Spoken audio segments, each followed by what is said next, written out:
Use code Mattcaster for 5% off your order from Face to Face Games, Canada's largest Magic the Gathering store. Qualified orders get free shipping Canada-wide. Use our code anytime you shop at Face to Face Games to support the show and get the cards you need at a discount. In the wake of the news that we just got fairly recently about Dominaria United containing Legends cards, which yes, that kind of means they're technically bringing reserveless cards back on the market.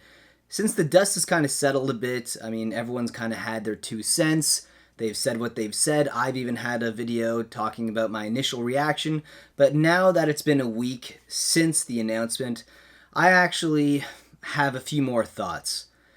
Now, we've obviously had a very poorly received set recently in Commander Legends 2, Battle for Baldur's Gate. That's a set that I feel like it almost feels like it was really shoehorned in. I don't even think it was a set that people really wanted. Commander Legends was a good set, but what we got was not really Commander Legends. It was kind of like a continuation of Adventures in the Forgotten Realms, it feels like, but then they added the Battle Bond lands and said, yep, not a standard set now. Now it is a supplementary set, a special set, and okay. And obviously the market rejected it. Then Double Masters 2022 came out, and that was a home run. Right now, the boxes are still pretty elevated from their original pre-release pricing, but nonetheless, I mean, you have one set that didn't do well, then you have another set that did extremely well, and now we're getting news, huge news, that yes, Dominaria United, the collector booster boxes, will contain Legends cards, and yes, there are reserveless cards from Legends. There's actually a lot of very expensive cards worth over $500. And yes, it's going to be very rare to pull these, but it's going to be an interesting time period. This is, I mean, depending on how many boxes certain channels open up, this could be a huge moment because we are going to really see, like full scale, the amount of potential Legends product that's going to be, you know, coming into the market, into circulation. And yes, we're going to see reserveless cards. I don't think we're going to see a lot. Now, they seem like they're going to be really hard to pull. If you're getting, you know, a case of, you know, collector boxes, maybe you'll see 1 or 2 cards. You know, who knows? It's really going to be all about these YouTube openings, and I'm going to open up a few collector boxes as well on the channel. And if you guys want to be part of that, check out my Patreon for box openings, but it's going to be nuts. But this is what I started thinking about after I was getting excited about opening boxes, you know, watching other content creators open boxes, seeing how many Legends rares, you know, come onto the market. What I thought about after kind of scared me a little bit, but I also understand that it's a very, very good move on Wizards' part to do this. This is, you know, it's incredible marketing, first of all, but it's also a way to sell boxes. I mean, it's got me more excited to buy boxes. I know a lot of other content creators who I talk to, they're more excited now to open boxes and buy boxes. So whatever it's doing, you know, it's working. But what about upcoming sets? You know, this is obviously a way to celebrate the 30th anniversary of Magic the Gathering. And what if they come up with new ways to celebrate? And then they have, you know, they find more boxes at warehouses, right? And it could be Antiquities next, maybe revised. Who knows, maybe potentially even beta and alpha. I don't think that'll happen, but I could definitely see revised. I could definitely see Antiquities now.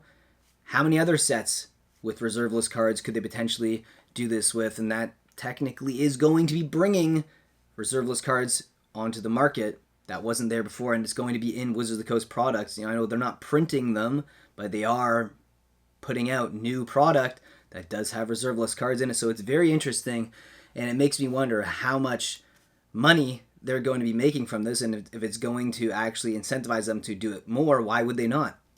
Now, I know they said that they're not going to do this again. They explicitly said that. It's like, oh, we're not going to do this again. This is the only and last time we're going to do it. Okay, sure, but remember, this is Wizards of the Coast here, and they've said that before about Masters sets. They said, well, this is the last time, you know, this is the last Master set. It's Ultimate Masters. There's going to be no more Masters, and that lasted 2 years. And then they got Double Masters, and now we got another Double Masters. And a part of me thought maybe the Legends, like the Commander Legends set and the Modern Horizons sets, were going to completely take over, and they were going to get rid of Master sets completely, but nope.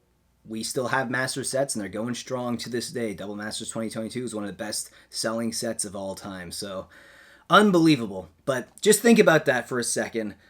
Will they do this with more product in the future? Will they just, randomly insert Antiquities cards, revised cards into booster boxes? I don't know. To me, it feels like it's like putting your hand in the cookie jar. You're only supposed to have one cookie, but you're like, oh, the cookie tastes so good. And I want another. Maybe they won't notice. You get another. And you get another. And then eventually, next thing you know, almost with every set, there's going to be some new boxes that are opened up, and they're going to be, inserting these cards into it. I don't know. I just think it's an interesting thought experiment. Let me know what you think about that. Do you think it's going to be something that they do moving forward? I mean, if Dominaria United, if it sells like hotcakes, and obviously they're going to be looking at the numbers to justify, future boxes and sets. And, it's just good business at this point. But, I mean, it is a bit odd because it feels like they found a way around reprinting reserve list cards. Now, I know they're not really printing them because these are cards that are already printed, and they were opening the boxes and showing them being open in the video. But it still feels like it's newly circulated because these were stashed away at a warehouse, right? So who knows if these were even accounted for, right? And now they're in circulation, and Wizards of the Coast technically is putting them into fresh product. I know it's old product going into fresh product, but it is newly circulated reserve list cards, so just something to think about. I don't think they're going to get in any legal troubles here, but it is a bit odd. Interesting, but odd. Now, what about Pokemon? If Dominaria United, and I know all the TCGs, they kind of watch each other and see what works, what doesn't. What if they actually do this as well with like old boxes of Pokemon? What's stopping them from going to a warehouse, and finding old product and throwing that into new sets? It will definitely sell. People love the old vintage Pokemon stuff.